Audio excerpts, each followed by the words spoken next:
The sound of shattering marble echoed through the quiet backyard like a gunshot.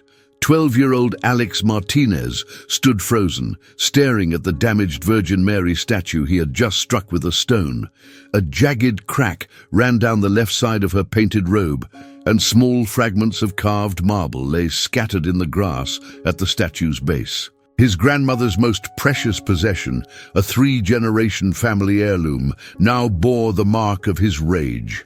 But Alex felt no satisfaction, only a hollow ache that seemed to grow larger by the second. The statue's serene expression remained unchanged, her hands still extended in gentle blessing, as if the damage had touched only stone and not spirit. What happened next, according to those who witnessed it, defied any reasonable explanation. Before we go deeper into this mystery, take a moment to subscribe to Virgin Mary Mysteries. Stories like this are too powerful to experience alone. But before we continue, tell me in the comments where you're watching from today, and type the words "sacred protection" if you believe in second chances. I want to see how far this message of hope is reaching around the world. Alex had thrown that rock in a moment of pure fury. 20 minutes earlier, his parents had sat him down in Grandmother Maria's living room and delivered the news that would shatter his world more completely than any stone could damage marble. Divorce. The word hung in the air like smoke from an extinguished candle. His father would be moving to Phoenix for work. His mother was keeping the house, but couldn't manage Alex's behavioral issues anymore. He would stay here with Grandmother Maria for the foreseeable future. No discussions, no choices, just facts delivered with the kind of cold efficiency that adults used when they had already decided everything. Alex had fled to the backyard, tears burning his eyes, fists clenched so tight his knuckles ached. The statue stood in its small shrine beneath the flowering jacaranda tree, a peaceful reminder of everything he felt was being taken away. Faith, family, stability, all the things his grandmother cherished and he suddenly resented. The rock had been in his hand before he'd even realized he'd picked it up. Now, as he stared at the damage he'd caused, something strange began to happen. A sound reached his ears, not quite a voice, but not quite silence either. A subtle shift in the air around him, as if someone had whispered his name from very far away. Alex looked up at the jacaranda tree, towering above the shrine. The massive branch directly overhead creaked ominously, though there was no wind. For reasons he couldn't explain, every instinct in his body suddenly screamed at him to move. He took 3 quick steps backward, just as the enormous branch crashed down exactly where he had been standing, missing him by mere inches and landing with a thunderous impact that shook the ground beneath his feet. Was this divine intervention protecting a boy who had just shown such disrespect? Or simply the coincidence that would begin the most extraordinary 2 months of Alex Martinez's life? Grandmother Maria had found Alex sitting beside the fallen branch an hour later, his face streaked with tears and dirt. She said nothing about the damaged statue at first. Instead, she knelt beside him in the grass, her weathered hands gentle as she helped him to his feet. Only when they reached the kitchen did she finally speak. "Mijo," she said softly, "that statue has survived wars, floods, and 73 years in this family. A crack in the marble doesn't change what it represents." Alex couldn't meet her eyes. Since arriving at her small house in East Denver 3 months ago, he had felt like a burden she never asked for. His parents' marriage had been crumbling for years, but somehow Alex felt responsible. Too many detentions, too many angry outbursts, too many nights when his raised voice had sent his mother to her bedroom in tears. The statue that now bore the mark of his rage had a story deeper than Alex had ever understood. Grandmother Maria led him to the family photo album that evening, her fingers tracing images of relatives he had never met. "Your bisabuelo, my grandfather, carved that statue himself in 1949, she explained, pointing to a sepia photograph of a serious-faced man holding wood-carving tools. He was dying of tuberculosis, given 3 months to live. He spent those months carving every detail by hand, each fold in her robe, each finger, the expression of peace on her face. The carved figure had been rough marble then, salvaged from a demolished church in Mexico City. For 6 weeks, while his lungs slowly failed, Alex's great-grandfather had poured his remaining strength into creating something beautiful, something that would outlast his own frail body. The doctors said he should have died in October, Grandmother Maria continued. He lived until the following March, just long enough to finish her face. The last thing he carved were her eyes. What Alex didn't know, as he listened to his grandmother's quiet voice, was how many times that statue had been a source of comfort during the family's darkest moments. When Grandmother Maria's husband died in Vietnam, when Alex's own father lost his first job, when the family nearly lost the house to medical bills, now it watched over a broken boy who felt abandoned by everyone who was supposed to love him unconditionally. That night, Alex lay awake in the small guest bedroom down the hall from his grandmother's room. The house settled into its familiar nighttime sounds, the hum of the refrigerator, the distant murmur of late-night traffic, the soft tick of the antique clock in the living room. But around midnight, he heard something else entirely. Gentle footsteps in the hallway, not hurried or purposeful, but slow and deliberate, like someone walking carefully to avoid waking others. Alex held his breath, listening as the footsteps paused directly outside his bedroom door. The strange thing was, he had watched his grandmother take her evening medication 20 minutes earlier and heard her bedroom door close. She was a sound sleeper, and besides, these footsteps seemed too light, too careful to be hers. Who was walking through the house when everyone was supposed to be asleep? The next morning, Alex woke with the strange conviction that he had dreamed the footsteps. Grandmother Maria was already in the kitchen making coffee, humming softly as she always did, showing no signs of midnight wandering. But as Alex poured cereal into his bowl, he noticed something that made his hands tremble. Fresh roses lay beside the kitchen sink, white roses that definitely hadn't been there the night before. When he asked his grandmother about them, she paused, her coffee cup halfway to her lips. "I found them on the front porch this morning," she said quietly. No note, no explanation, just 3 perfect white roses. Alex felt something cold settle in his stomach. The footsteps hadn't been a dream. 2 days later, walking home from Jefferson Middle School, Alex experienced what he would later describe as the strangest moment of his 12 years. He had reached the intersection of Colfax and Federal, the same route he walked every day, when an overwhelming sensation struck him like a physical blow. Stop. Don't cross. Wait. The feeling was so powerful, so urgent, that Alex froze on the sidewalk despite the walk signal showing clearly. Other pedestrians moved around him, some glancing back with annoyed expressions.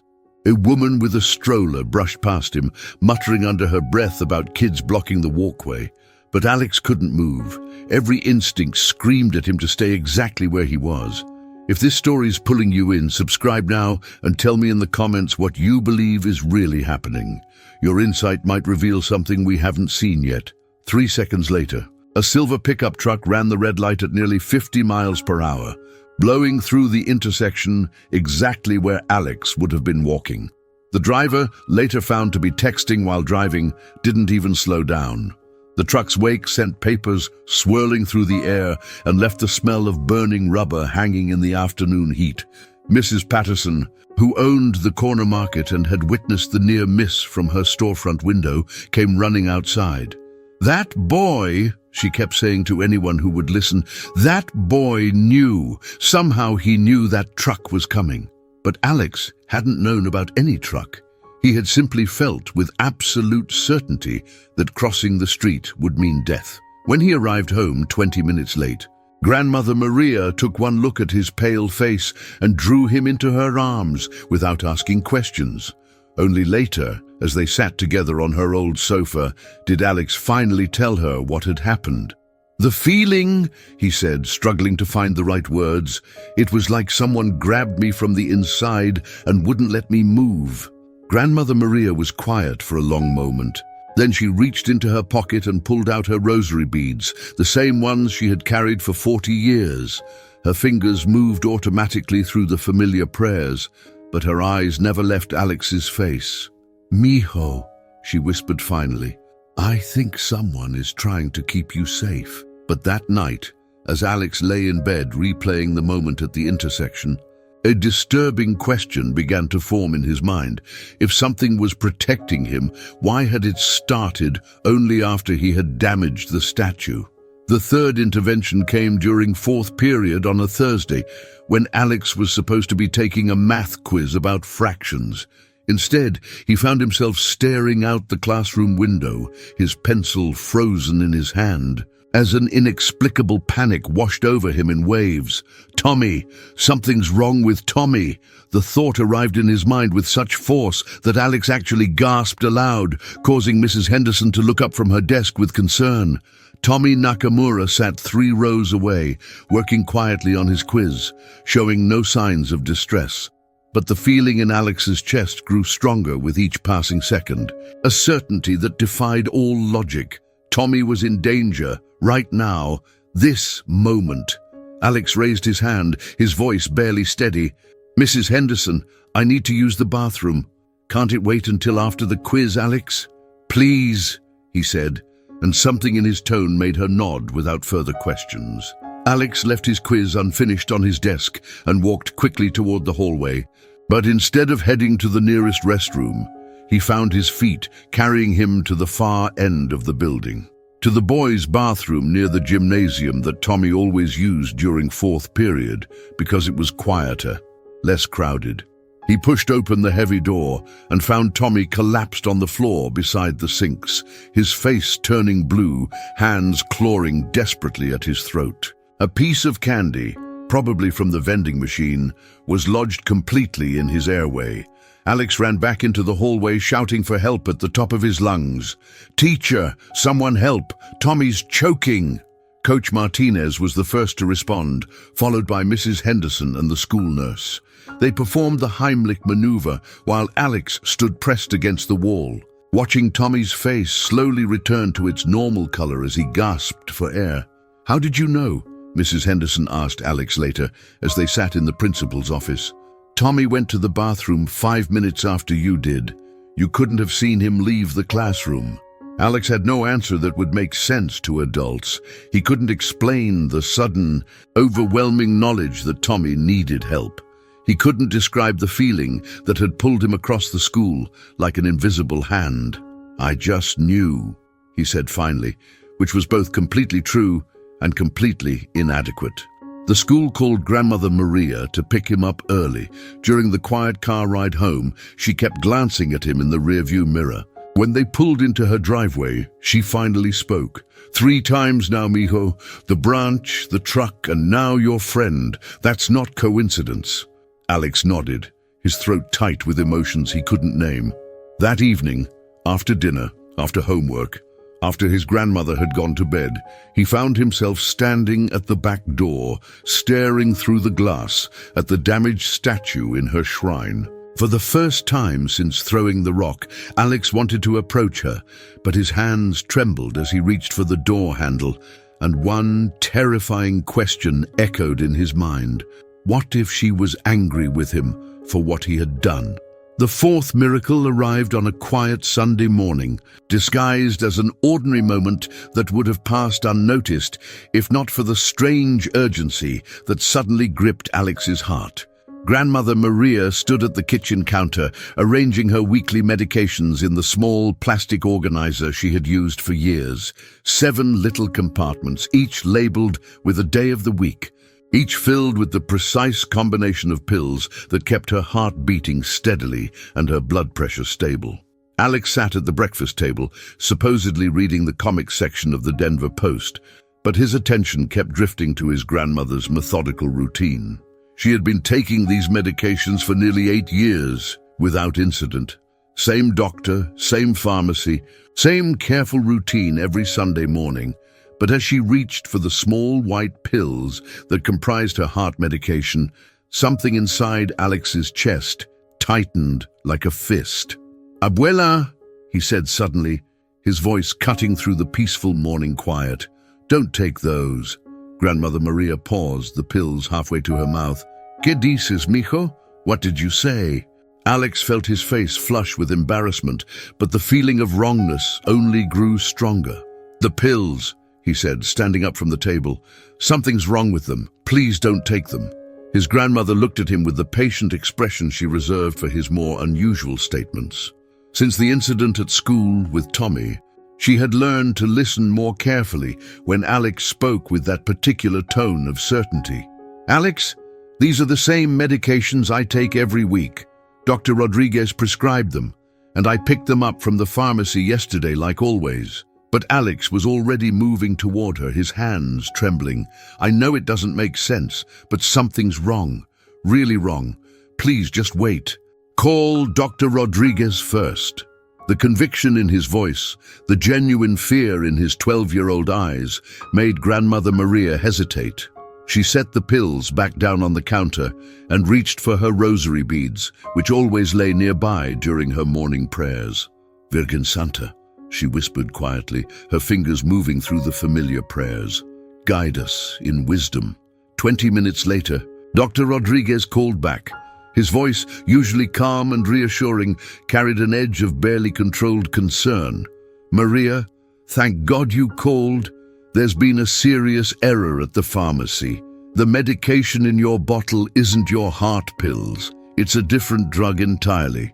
With your medical history, if you had taken your usual dose, you could have gone into cardiac arrest." The phone nearly slipped from Grandmother Maria's hands. "How is that possible? A new technician mixed up the bottles. It's being investigated, but Maria, how did you know? What made you suspicious enough to call before taking them?" Grandmother Maria looked at Alex, who sat quietly at the kitchen table, his face pale but unsurprised. "My grandson," she said softly.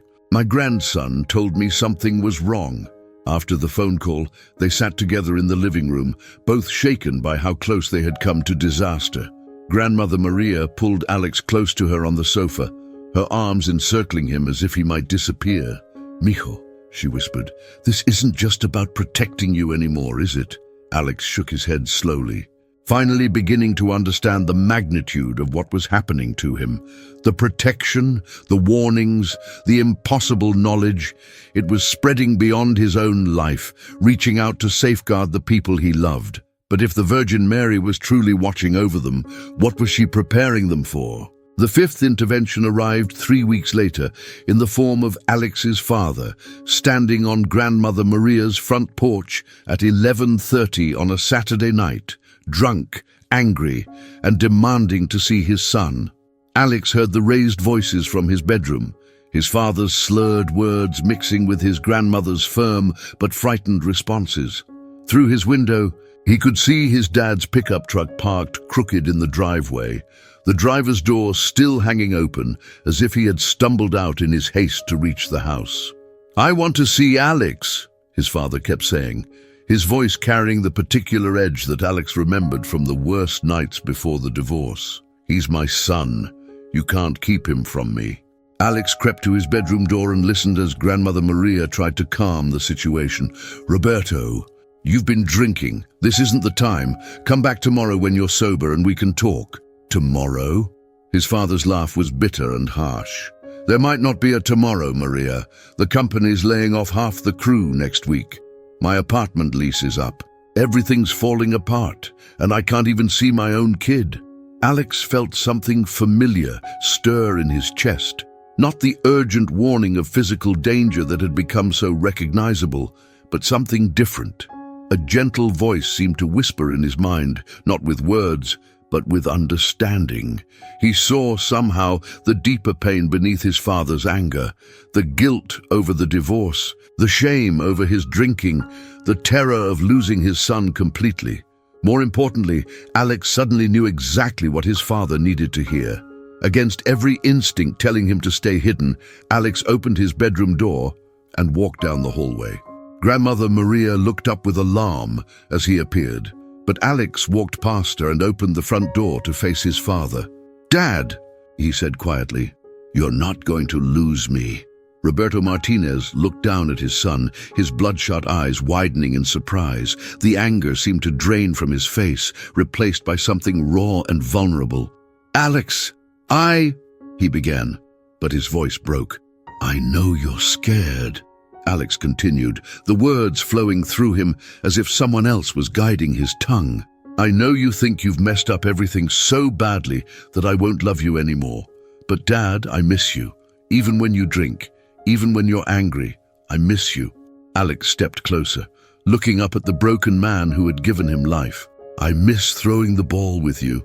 I miss your terrible jokes. I miss the way you sing off-key in the car. I don't need you to be perfect, Dad. I just need you to be here."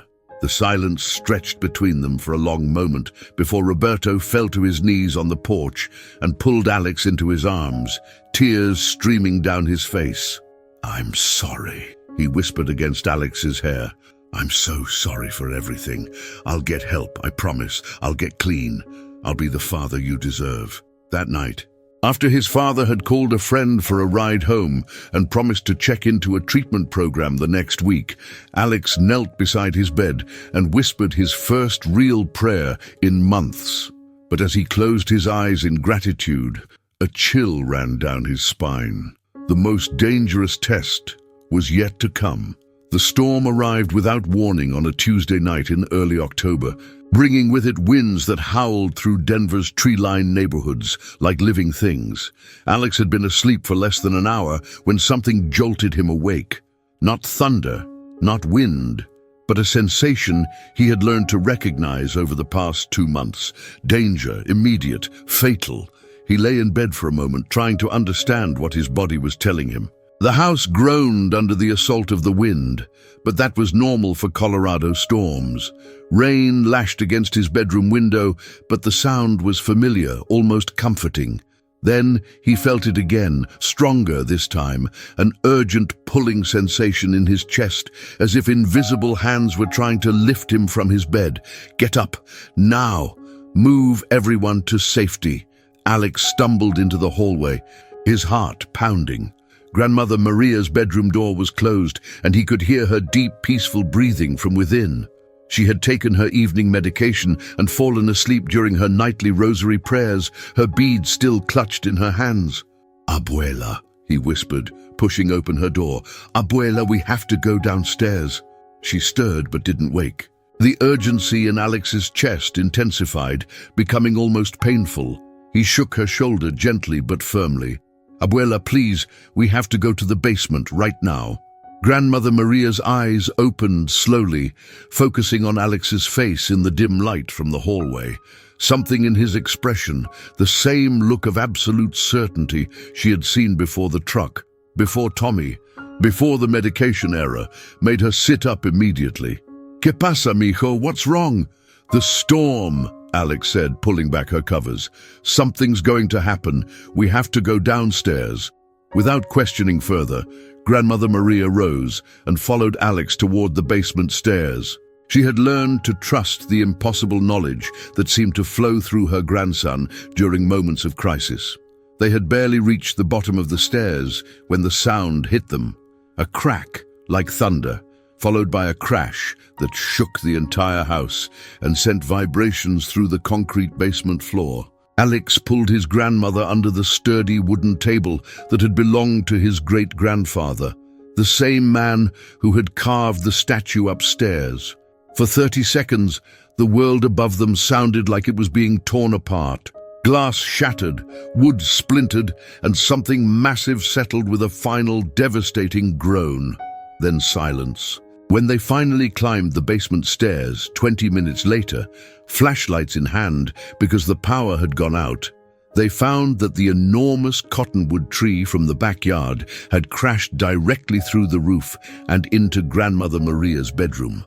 The massive trunk had landed exactly where her bed had been, crushing it completely under tons of wood and debris. The first responders, when they arrived an hour later, kept asking the same question. How did you know to go to the basement? What warning did you have? But as Alex stood in the devastated hallway, staring at the destruction that should have claimed both their lives, He finally understood what all of this had been leading toward. In the days that followed the storm, as insurance adjusters surveyed the damage and contractors began the slow work of rebuilding, Alex found himself drawn repeatedly to the backyard where the Virgin Mary statue stood untouched in her small shrine. Somehow, miraculously, the massive tree had fallen in such a way that its branches had spread around the statue like protective arms, leaving her completely unharmed while destroying everything else in its path. For a week, Alex could only stand at the back door and stare at her through the glass.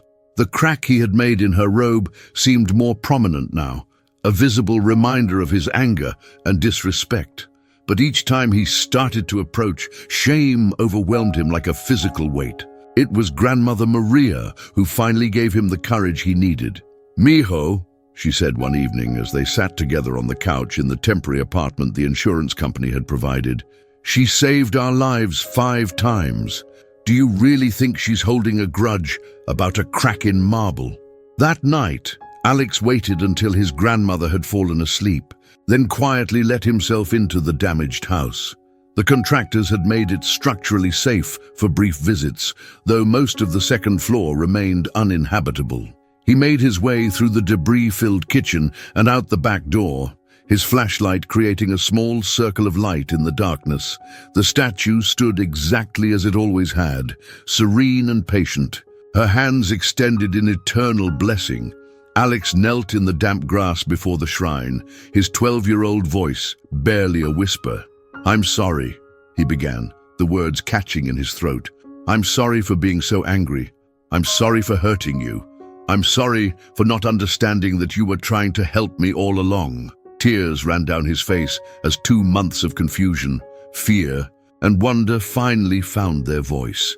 "I was so mad about my parents getting divorced. I felt like God wasn't listening, like nothing was fair. I threw that rock because I wanted to break something that mattered, something that wouldn't break me back." The night air was perfectly still, but Alex swore he felt a gentle warmth surrounding him, as if invisible arms had pulled him close. "Thank you," he whispered. "Thank you for the branch, for stopping me at the street, for helping me find Tommy, for saving Abuela's life, for showing me what Dad needed to hear, for getting us to the basement. Thank you for not giving up on me, even when I gave up on you." He reached out tentatively and touched the crack in the statue's robe, running his finger along the jagged line he had created in his anger. "I want to fix this," he said firmly. "I want to fix everything I broke." The next morning, Alex called his parents and asked them to meet him at Grandmother Maria's house.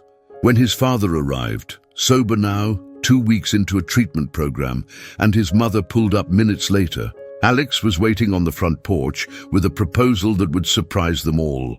But the most profound change was still to come. Alex's proposal was simple but profound.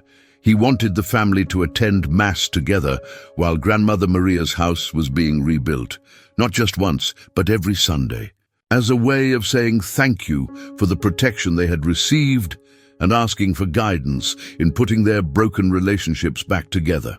His parents exchanged surprised glances across the porch.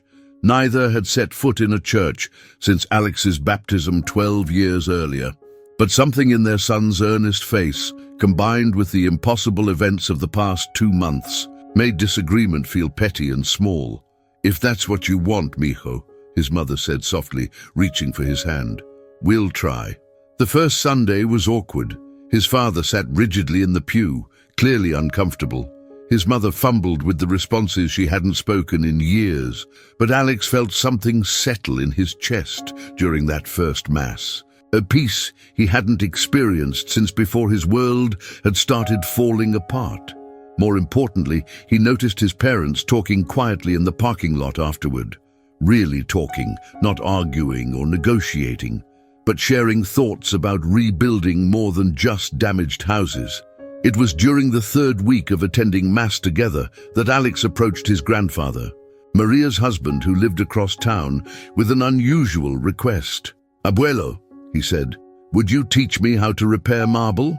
For the next month, every Saturday became a lesson in patience, precision, and redemption. Alex learned to mix marble dust with special adhesive, how to smooth rough edges without damaging surrounding stone, how to polish repaired surfaces until they gleamed. But the real work wasn't technical, it was spiritual.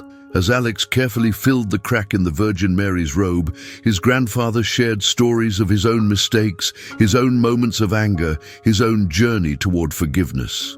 "Sometimes, mijo," his grandfather said one Saturday as they worked together in the rebuilt backyard shrine, "God allows us to break things so we can learn how beautiful it is to make them whole again." The day Alex completed the repair, something extraordinary happened. As he applied the final coat of sealant to the restored robe, a gentle breeze stirred the newly planted roses around the shrine, and for just a moment, the statue seemed to glow in the afternoon sunlight. His grandmother, watching from the kitchen window, later swore she saw the statue's expression change, not dramatically but subtly, as if a mother was smiling at a child who had finally learned an important lesson. 6 months later, Alex's parents signed up for marriage counseling. His father graduated from his treatment program and found a new job in Denver. The family began having dinner together twice a week. Alex never experienced another miraculous intervention like those 2 extraordinary months, but he didn't need them anymore. He had learned that sometimes protection comes not as warnings or supernatural knowledge, but as the strength to face whatever comes with faith instead of anger. If this story moved you, subscribe to Virgin Mary Mysteries so you never miss the next chapter in these extraordinary mysteries. And if Alex's journey touched your heart, write "beautiful scars" in the comments below. Let's create a chain of prayer for all the broken things that are waiting to be made whole again. The statue still stands in Grandmother Maria's garden, perfectly repaired, her hands extended in eternal blessing over a family that discovered grace can find us even in our moments of greatest rebellion.